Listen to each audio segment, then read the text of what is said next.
Namaste children. How are you all? Hope you're all doing well. We have already completed part 1 and part 2 of the lesson, The Best Christmas Present in the World. Yes.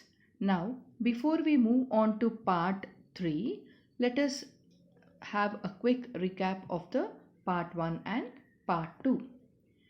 In part 1 and part 2, the author purchased a roll top desk from a junk shop, isn't it, children? While repairing, he found a letter in a secret drawer. He read the letter.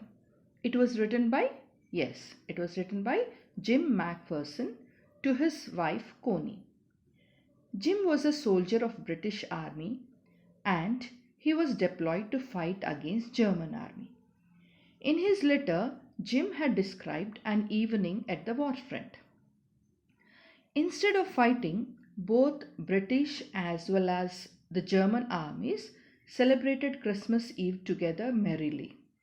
The two nations played, they ate, and they sang carols.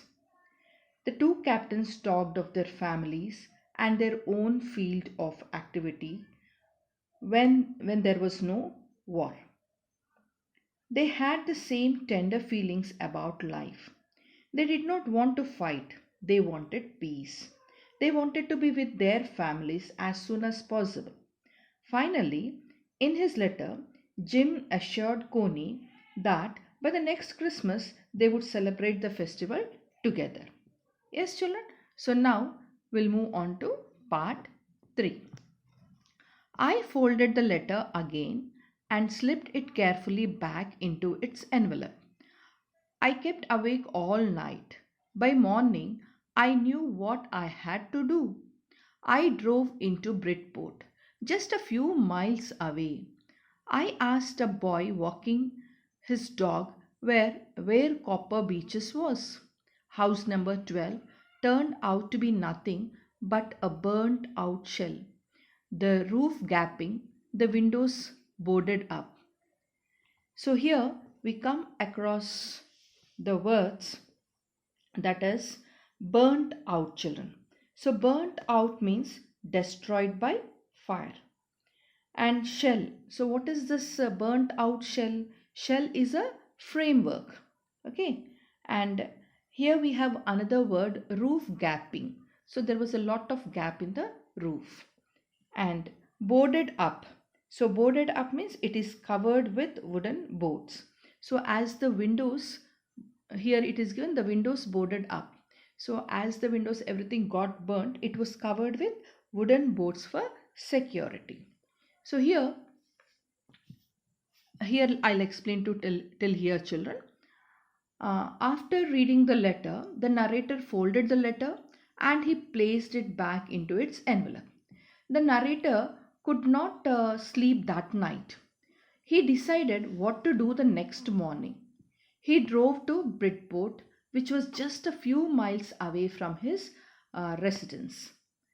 He asked a little boy who was walking with his dog for directions to the Copper Beaches. He went there and started looking for the address mentioned on the letter. But house number 12 was burnt down. Its roof was all open and the windows were covered with boards for security.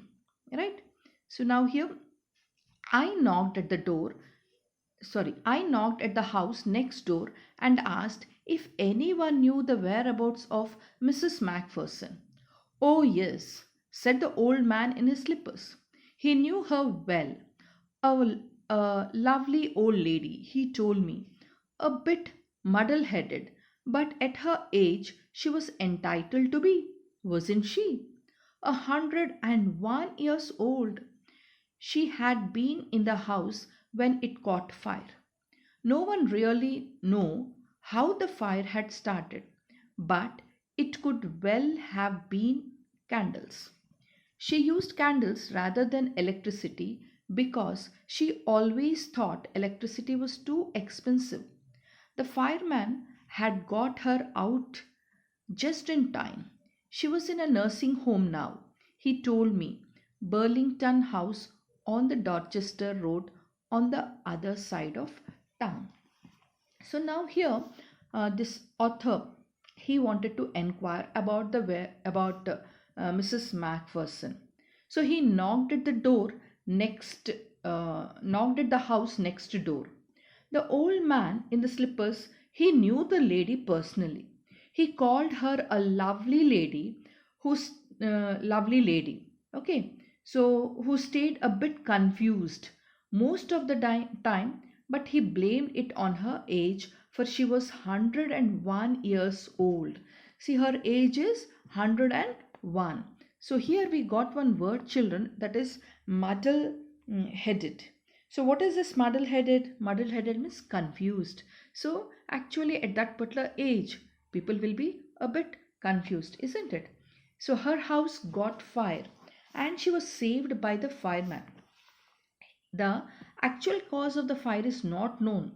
Okay, no one knew why there was a fire, but people suspected it to be candles. So why candles, children? Yes, this lady, she used candles rather than electricity. So why did she use like that? Yes, she thought that electricity was too expensive. So the old man told the narrator that now she lived in a nursing home named Burlington House, Dorchester Road, which is on the other side of the town. Okay, children. So now we'll move on to the next paragraph. I found Burlington House nursing home easily enough. There were paper chains up in the hallway, and a lighted Christmas tree stood in the corner with a lopsided angel on top. So here we come across the word paper chains. So what are these paper chains, children? Yes, you know this color papers, no? You will cut them and you will make it as a chain in order to decorate the house for any festival. So that is paper chains, which are used for decorative purpose. And we have another word, that is lopsided.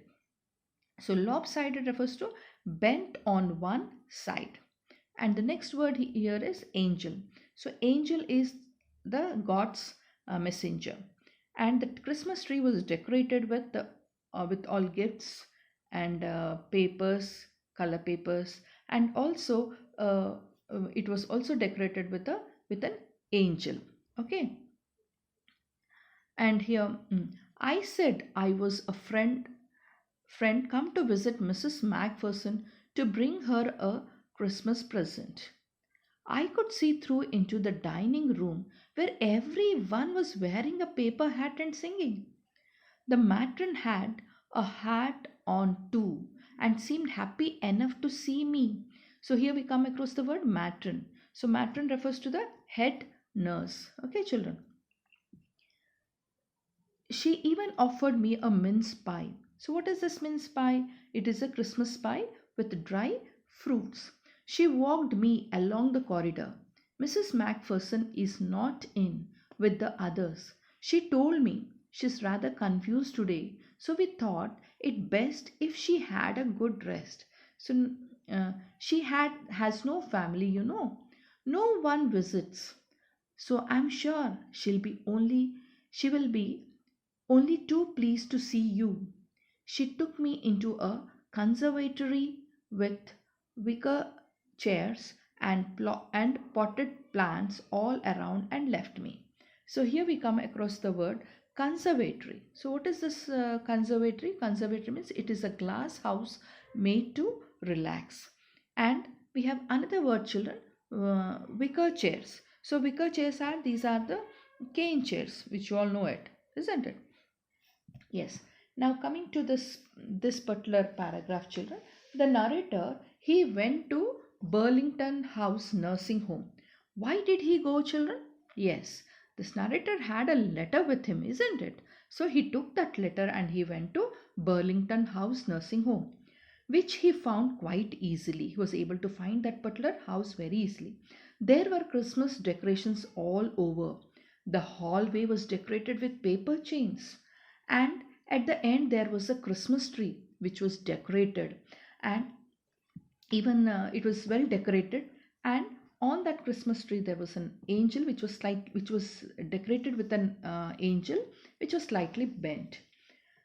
And this narrator, he introduced himself as a friend of Mrs. Macpherson, who had come to give her a Christmas gift. Okay, so he could see everyone at the dining hall. So who could see everyone? Yes, it is the narrator who could see everyone. So where is this narrator right now, children? Yes, he is in the nursing home. So they were all singing and wore paper hats. And the matron wore one such hat too. So matron is the head nurse. So the her head nurse, she said she was very happy to see the narrator. So why she is very happy, children? Yes, because no one visited this lady. No one visited uh, this lady, isn't it? So she was very happy to see the narrator and even offered him a piece of mince pie. As she walks with him through the corridor, she tells that Mrs. Macpherson, that is Coney, doesn't get visitors often and she has no family. And she expresses that, that is this head nurse, she expresses that Mrs. Macpherson would be delighted to see him. Okay, she mentions that she's not celebrating today, that is she's not celebrating Christmas today. So why Mrs. Macpherson or Coney is not celebrating? Because she was a bit confused, it seems, on that day, and so they thought it would be better for her to rest. So as she was feeling a bit confused, the head nurse and all the other people who are there, they thought that it would be better for her if she takes rest in that conservatory room. So she took him to the narrator to conservatory, which had wicker chairs and potted plants. Yes, children, shall we move on to the next paragraph? Is this clear? Yes. The old lady sat in a wheelchair, her hands folded in her lap. Her hair was grey and tied into a wispy bun. So here wispy means it is a little bit untidy. A bun which is worn by ladies. So you can see her hair. It is worn in a bun. And this Coney, she was looking out at the garden through that room. The author went and said hello to her. She turned her attention towards him, and he continued wishing her happy Christmas and gave her the letter. She looked at Arthur's face while he spoke. He gave her the tin box, and her eyes became radiant due to immense happiness. So she was very happy to see that tin box and that letter. He explained her. So, who explained? Yes, it is the narrator who explained her the series of events. So, what are the series of events, children? Yes, he purchased that roll top desk, okay, and he brought it to his garage and to repair it, and in that he found. So, all that details he was explaining to her. And when he explained the series of events that led him to that letter, but she did not listen to a word. She was filled with so much happiness, sat there holding the letter in her hands with gentleness, kindness, and lot of affection. So here we come across one more word, children. Here we have vacantly. So what does this vacantly mean? So vacantly means with blank verse. So blank verse means here you can see the line. She turned and looked up at me vacantly. So with a blank face, she looked at the narrator. Okay, and then later you have suffused. So what is the suffused? Suffused means covered with. Okay, so that was the moment her eyes lit up with recognition and her face became suffused with a sudden glow of happiness. So her face was covered with sudden glow of happiness when she has seen that tin box or the letter which was brought by the narrator. Yes. So now we'll go on to the next paragraph, children. So what was she doing here? So finally, she was holding that letter in her hands, and with her fingertips, she was stroking it gently and tenderly and with lot of kindness and affection. Yes. Suddenly, she reached out and took my hand. Her eyes were filled with tears. You told me you would come home by Christmas, dearest, she said. And here you are, the best Christmas present in the world. Come closer, Jim. Jim, dear, sit down. So now, this paragraph, what did you understand, children? What did she think narrator to be? Yes, she thought narrator to be Jim. Okay, so now Connie took the narrator's hand in her, and then her eyes were filled with tears. And she said that he had fulfilled his promise of being there by Christmas. She also told him that he is the best Christmas present in the world, and she asked him to come near and sit beside her and call this narrator to be and call this narrator as Jim. So that is, she mistook the narrator to be Jim. Okay. I sat down beside her and she kissed my cheek. I read your letter so often, Jim, every day. I wanted to hear your voice in my head. So now, what happened here? The author went near Coney and she kissed him on his cheek, and she told him about the letter, how she read it daily, and it made her feel like she was with him. Okay. Now, it always made me feel you were with me. So it always made me feel you were with me means when that letter was with her, she felt that Jim was with her. So all this she's expressing to the narrator. Why she's expressing him? As the narrator brought that letter, she thought that it was Jim. Okay. And now you are back. You can read it to me yourself. Would you do that for me, Jim dear? I just want to hear your voice again. I would love that so much. So here she expresses her love towards Jim, how much she loves him. She says that she longed to hear his voice and asks him to read out the letter for her in his voice. And she wants to hear his voice badly. She expresses that she would love to hear his voice badly, and she said that they can even have certain things later. Okay, I would love that so much. And then perhaps we will have some tea. I have made you a nice Christmas cake, marzipan all around. I know how much you love marzipan. Okay, so now she says that she is badly wanted to hear his voice, and she even said that they can even have tea afterwards, and also told him that she even made him his favorite Christmas cake with marzipan. So she is well aware of how he loved the cake, that is marzipan. So now here the narrator did not have the courage to say Coney that he wasn't Jim. Okay, so he just sat looking at her as how love can affect a person when when it is understood and felt by the other one. Okay, so children, finally, it's the happiness which is given as a best gift to anyone in this world. So try to share happiness with your friends, with your family, and with everyone whom you come across.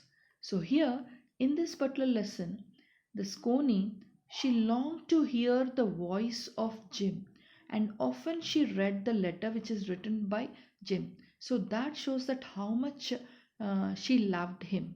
And when she sees the narrator, she mistook him, and even this narrator, he did not had the courage to express that he is not Jim. So he did not want her to feel sad about it that Jim is not there.